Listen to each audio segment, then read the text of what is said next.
Turn to your sister next to you and say, you are powerful. Turn to your other sister next to you and say, you are brilliant. Turn to the sister behind you and say, you bad, girl. That's a message from Lisa. I am channeling Lisa right now. She has her mic, she's whispering into the mic, and I'm just letting you know that's how you're going to empower each other. Now, if there's any brothers in the room or men, say thank you for coming today and supporting us. And then also, you should be here supporting us. Right? We should be here supporting you. But today is all about you and empowering you for business and to make you some money. She said, yeah, baby. Because economics, dollars, investments, that's what we need in our community, and you all need that as well. All right, we're going to call up our keynote speaker, Attorney LeTonya F. Moore, aka, yes, let's give her a round of applause. The global brand protector. She works with growing-minded entrepreneurs seeking legal strategies and securing their brands. She has coached countless CEOs, nonprofit executives, I need to be added to that list, entrepreneurs, authors, coaches, speakers, trainers, and experts in helping them build strong strategic networks to expand internationally. Coming from a family of serial entrepreneurs, LeTonya is passionate about helping build legacies. Everybody say legacies. Legacies. Let's say that again, legacies. Legacies. She is the visionary of the Global Growth Network, a society of experts who provide a guided pathway to global success, both in the U.S. and abroad. Subscribe to her free brand protection tips at www.LeTonyaMoore.com. I know somebody has a pen in their hand and they're writing it down. I know somebody's putting it on social media because that's what we do. We're going to help leverage the business partnership. So pull out your phones if you're on Facebook. Look her up, friend her, like her, put a comment in there, tag that you're in San Jose. I see how I'm tagging everybody in this situation. I'm going to say it again. Free tips. You like free tips in Silicon Valley. www.LeTonyaMoore.com. It's her name and her last name, okay? You got it? It's simple. But we are going to welcome her to the stage because she came all the way out here to inspire you and empower you, and she's going to give away some trips. I don't know about you, but I'm excited about the trips. I'll be sitting at the door when you get the trips, so we can talk about going together, and I'm going to bring my pies, and TT going to help us get about 6, 4, 5. Okay, let's put our hands together with Ms. LeTonya F. Moore!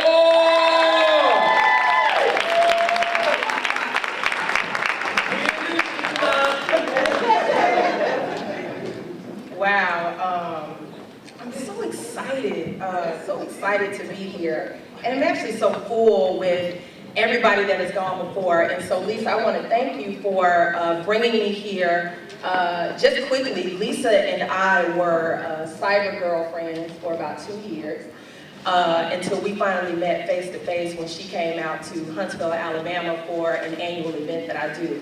And while there, she said, you know, I'm going to bring you to San Jose. Thank you. Yes.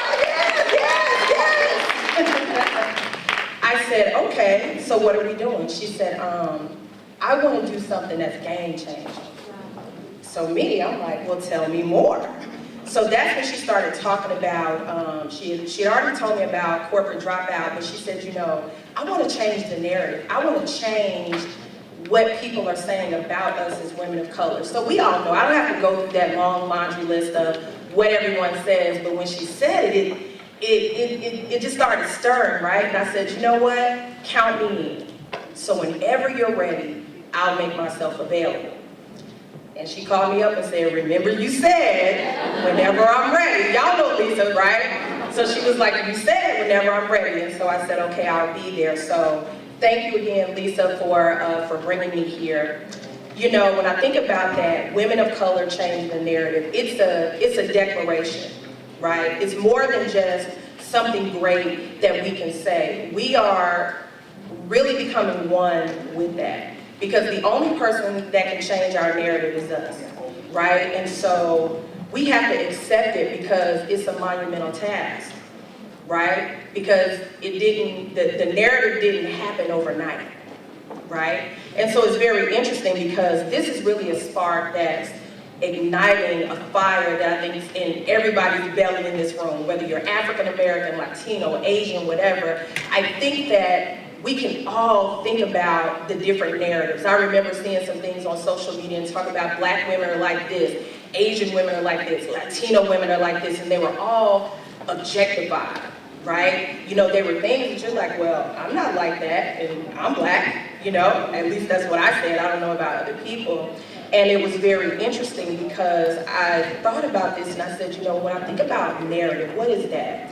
And it's really, the dictionary says that it's a narrative is a representation of a particular situation or process in such a way as to reflect or conform to an overreaching set of norms or values, right? So it's really like, what's that thing that dictates our reputation in the marketplace? And as women, our narrative has been written based on the social code and standards of men, right? We're wives, we're mothers, we're parents. But we have the opportunity to say, no, you know, we are CEOs, and rightfully so. We have an opportunity to say, you know what, maybe I don't want any children, and that should be okay, right? I don't want a husband, and that's okay, right? But we have to take control, and we have to be the one who says, I don't want it, and I'm okay with that. Anybody else okay with that? Okay. You know, we have spent our lives competing with the standards that have been set really for us. You know, we're expected to do it all, right? You see now, I don't know how many of you look at anything on the internet, right? But one of the things that you're seeing is self-care for women, right? Female burnout, right? Everybody and their mama, right, has a self-care kit, right, that you just kind of pop in and it's going to make everything better. But what they don't talk about is, why do we feel the need that we have to do all this stuff, right? Why? And it's because someone else has created a narrative for us. They've said, as a woman, these are the things that you need to do, right? You need to go to work and work 12 hours a day. You need to come home and cook, right, and feed the kids and read a story, bathe the kids. You know, you got to do all this stuff, and you got to get back on the clock because your boss wants you to have that thing done before you get to work the next day. And so we have decided, and we have accepted, I'll say we because that includes me. When I was in corporate America, that was my life, right? I had my son at the daycare early, right? So I could drop him off, be at work at 7:30 till 5 o'clock. So he was in daycare all day, right? So by the time I got home, I didn't feel like cooking. I didn't want to do all those things. And so at some point I said to myself, this is just not for me, right? This is just not going to work. But I didn't leave, right? I didn't leave because my livelihood depended on me being right there at 7 o'clock because this is a routine that I created, and I had built my lifestyle around this particular routine. Now I was dependent on it. And so I knew then that I had to change my own story. And so, like they said in the bio, I'm a 4th generation entrepreneur. You can give my family a hand, right? I'm a 4th generation entrepreneur. My great-grandfather was actually a sharecropper. My grandfather he was like a tailor, right? My father, who is still with us today, has owned several very successful businesses. He ain't slowing down. He already told us. He said, you may just have to, come get me, right? And he's still doing it. But one of the things that I realized is that although I'm a 4th generation entrepreneur, nobody handed me a business. How deep is that, right? Nobody said, hey, here you go. Get your start. And so the commitment that I made to myself and my son, and hopefully grandchildren when I'm much older, was that I'm going to change that. I'm going to have something, right, that I can hand them and say, it's up to you what you want to do. But in the meantime, I've built my brand around helping other people do that very thing, right? Because I learned a lot. My corporate America, I worked for the government. I was a federal defense attorney for about 12 years. I learned everything under the sun. Trust me, the things that you're seeing on TV, yeah, it's probably true, right? Can't say. But I say all that to say that I made a choice that I was going to help others who are interested in positioning themselves and building a legacy for their children, their grandchildren. My vision, which I won't see this, is that my grandchildren's grandchildren, they're looking at a picture of me and they're saying, this is why I'm where I am because of great-great-grandmother LeTonya, right? Now, I'm not gonna know these kids, but that's my vision, that's my goal. And so for those of you that are looking to change that narrative for yourself, we have to take control of our lives. We have to take control of our stories, because if we don't, someone is going to continue to tell it, and they're going to continue to tell it their way. How many people want to change the narrative today? All right. And I like the fact that I saw so many hands, because I was glad that he asked about who were entrepreneurs in the room, and the majority of the people that are here are entrepreneurs. But here's the thing that I think we have to really, really come to terms with.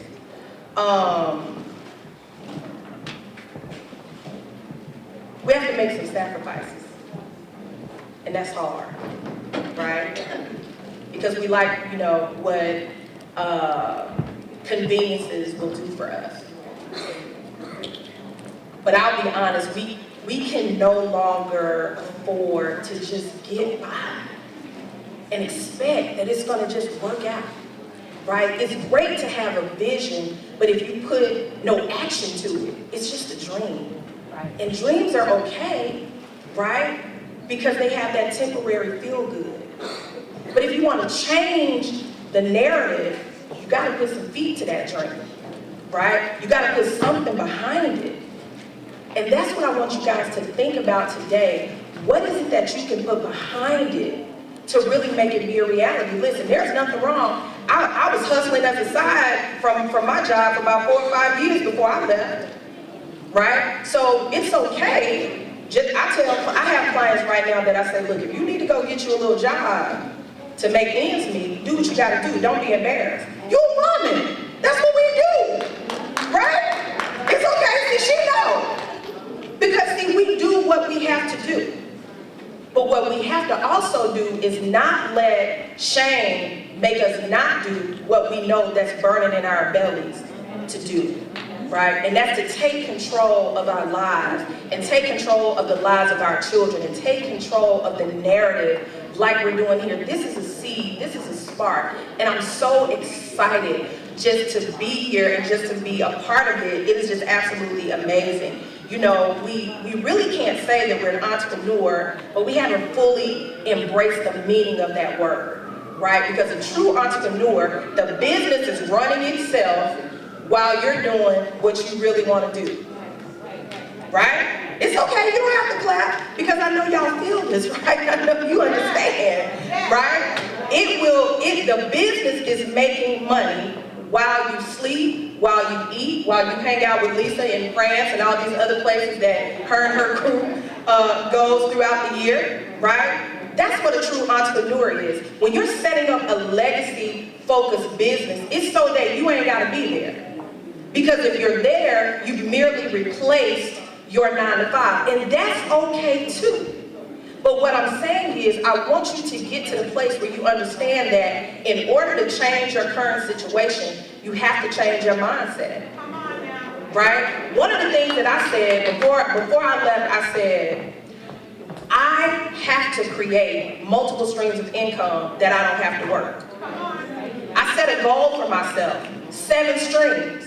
Sounds like a lot, right? But let me tell you why it's not a lot. You got your job. Some of you, I see, you probably braid hair, right? You may have a little MLM, travel business on the side. I'm telling you, you write down all the things that you do. Somebody selling pies, where the pie lady at, right? Okay? So somebody cooking, okay? The point that I'm trying to make is that everything that you need is inside of you. If you need 5 streams, meet me in the back. Let's lay it out. 5 streams of income with whatever you're doing right now. And it's interesting because we don't think in those terms. We just think about like what's in front of us and what we have to do. Because let me tell you something, one of those streams pay the bills, one of those streams do for whatever it is your kids want to do. You got a stream that's paying for this travel that you want to do, or whatever it is that you want to do, right? You got a stream that's paying for your investments. Because when you leave and you no longer have that 401k, you need to roll it over into something that's similar. Okay, for those of you that don't, you need to make sure you got some insurance, right? I don't want no more go. Yeah, listen, you see State Farm in the back. Get you some insurance. This is very, very important. We're talking about changing the narrative. I'm telling you guys exactly what you need to do to change the game. She will tell you that as a business owner, and I want you to vouch for this, the best insurance you can get is Key Man Insurance. How many of you know what Key Man Insurance is by raising insurance? Okay, if you did not raise your hand, do not leave here as an entrepreneur and do not come and see State Farm. So I'm going to tell you real quick what Key Man Insurance is. It is a life insurance policy that says if you die, your business gets that money. It is so your business can continue, because guess what? Somebody got to handle it. Someone has to handle it if you pass away. Okay? Well, no, I'm sorry. When? When? I don't want to say if. I don't want to give anybody, nobody's immortal, right? You got to have that in place. Okay? It's very important. Why am I saying this? Because people of color have a tendency to not have insurance. But then your children have thousands of dollars worth of programs, right? And you can take 10% of that and pay their whole life insurance policy for the entire year. This is the narrative that we need to change. It's okay. See, what this is like church, right? This is like church where the pastor is really telling you things that you're convicted about. You don't want to say amen because you don't want nobody to know it's you, right? But that's okay. That's okay, because I've been there. I'm telling you guys these things from experience, right? When I had my son attended my high school graduation. I knew nothing about being a parent, right? But I had to do what I had to do. So then I had to ask myself, that's the first narrative that I had to change. I had to say, well, what are you going to do? Because now, hey, you can't just be running around. You got to get your life together, right? Then I had to say, but I'm not going to be ashamed, because this was a decision I made. And I'm grateful that I have a positive young man who is a benefit to society. He works in banking, he's doing well for himself. Y'all heard me say I'm not a grandparent, so he did better than me, right? Because that was a narrative change. I was very honest with him about, listen, this is life. This is what you gotta do. So unless you want to come up like you did, because I'm not helping you. Now, I hope he ain't watching. That was a lie. But it worked. Because he's 26, right? And he ain't got no kids. So, what I'm saying is, we have to be committed to being very honest about the things that we want to do differently. But we also have to have a commitment to doing those things differently. We can no longer measure success by our own accomplishments, only to look back over our own narratives and see that we have not placed a building block for another woman that looks like us to take a step up. That's hard, right? That's another narrative that's bad, right? Because I'll be honest, I refer to my corporate experience as the plantation. And nobody I know wants to be on the plantation because we know who worked there, right? But let me tell you, the biggest overseer was a woman who looked like me. And it was hell working for her. Can I be honest? Oh, he videotaping. That's okay, Mayor. Mayor videotaping for her, right? But it was hell working for her. I may have her footprints on my back.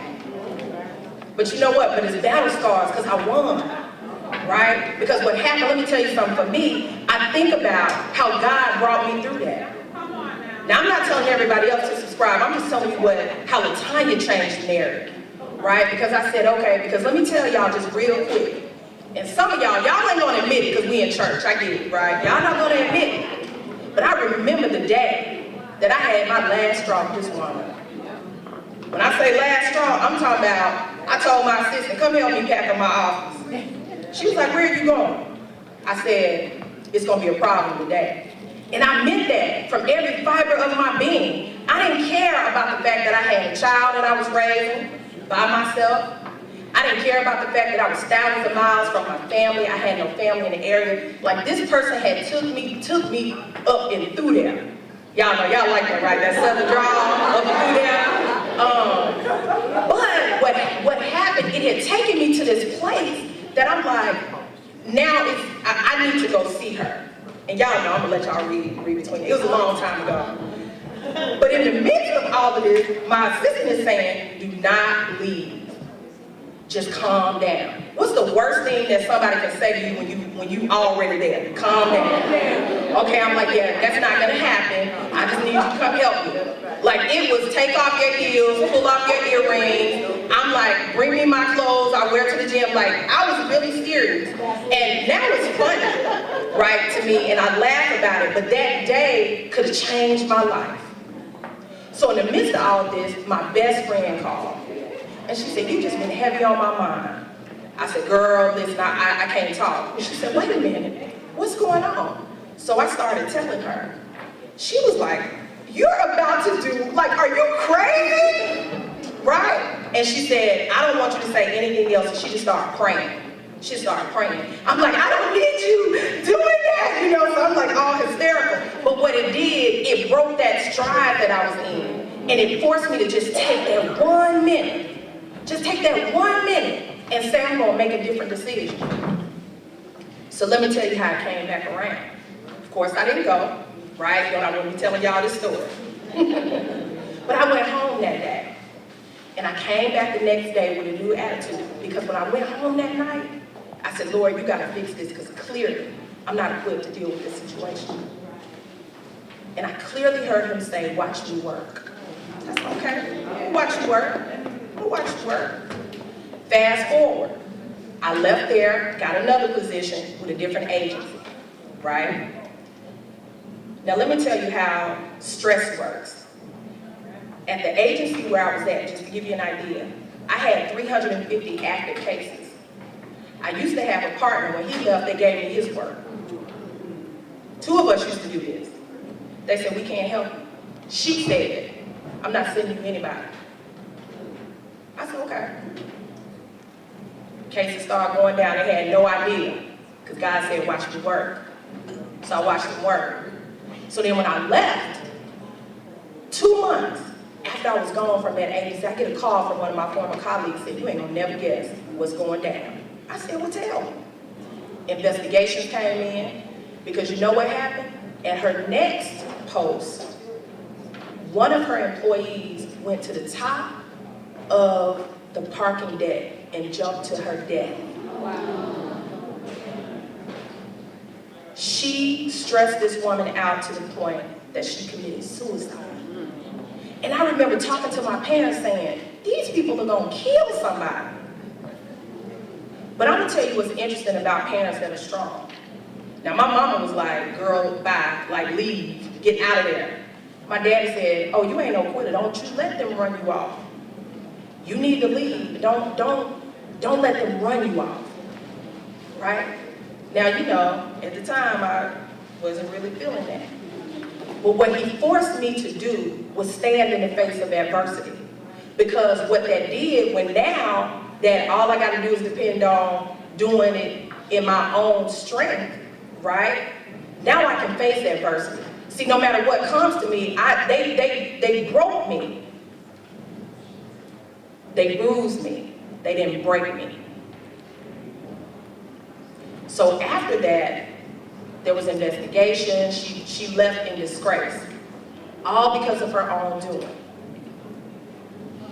So when I say feet on my back, I'm okay with the footprint being there, because those are battle scars, and it lets me know that I survived.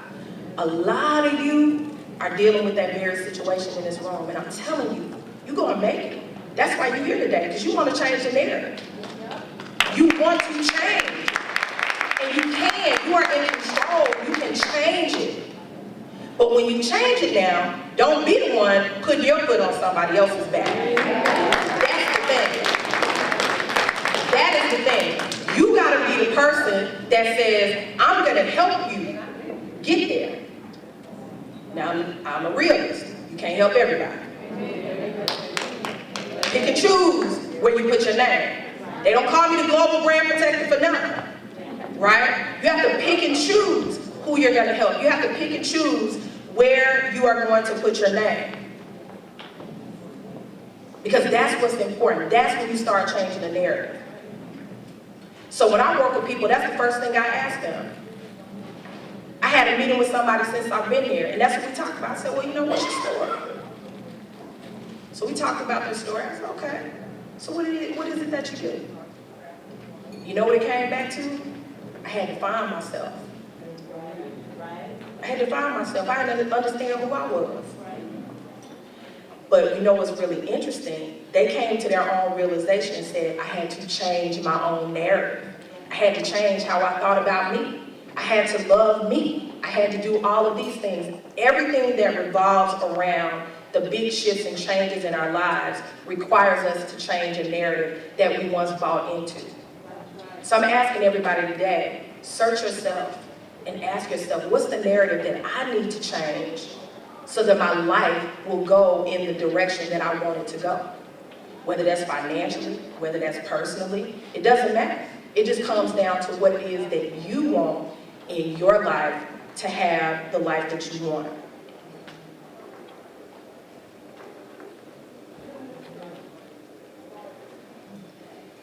Before I close, you know, that's what the pastor always say, well, you know he don't get long, right? As I close. But no, seriously, really, I promise, as I close. I want everyone here to make a commitment to support this movement. This is something that, and I've been constantly telling Lisa this, and everybody keeps saying this, so I know that it's true. This is something that is sparking a difference in where our country is going, right?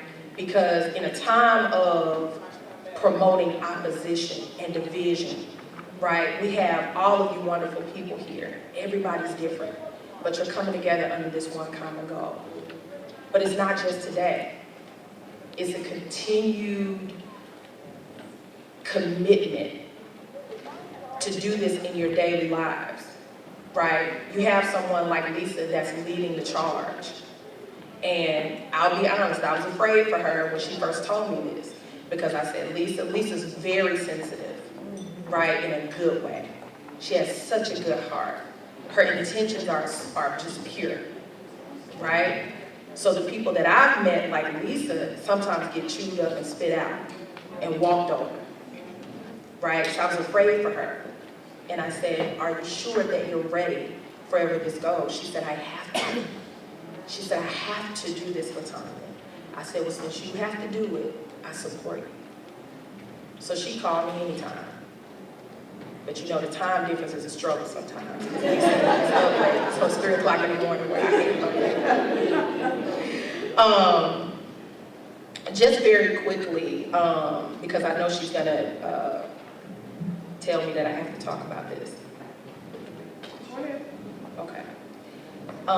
She wanted me to mention, I do an annual conference called the Global Now Conference. This is going to be the 3rd year. And the premise of that is to provide programming to entrepreneurs or people that are interested in being entrepreneurs, in building their infrastructure for their business, to position you to be able to compete outside of your local community. So depending on where you are now. So I do that. Lisa wanted me to mention that. The website for more information about that is globalnowconference.com. I will give you guys more information on that. Globalnowconference.com. If you want us to send you direct information, you know, we don't just, you know, create and farm emails. But I do have some sheets that you can fill out so that I can make sure to send you that information. The other thing that I'm working on is I am actually working personally with a few dynamic, established, and aspiring business owners or executives that are really looking to grow in their field.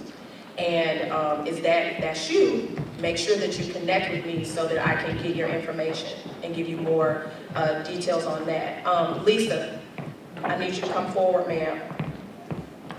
Come on, come on, come on. Y'all give Lisa a hand.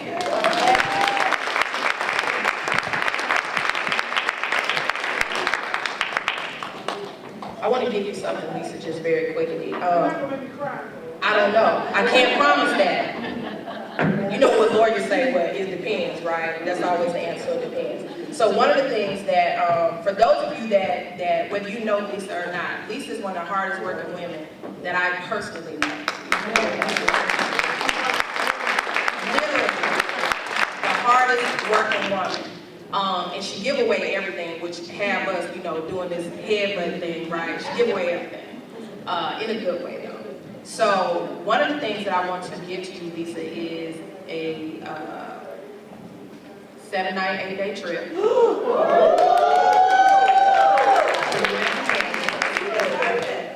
For you and a companion. You have to, it's a list of locations for you. You better take this girl before I open it in the raffle.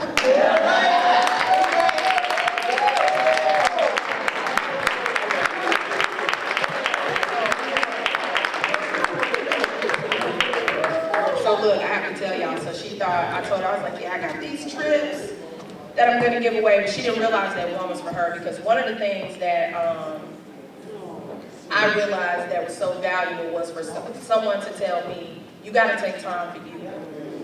Because while you running around trying to do all this stuff for everybody else, what happens when there is no you? So, if there's no you, where's the ODOS movement? Right? Right? Right. She's supposed to say right. I can't talk.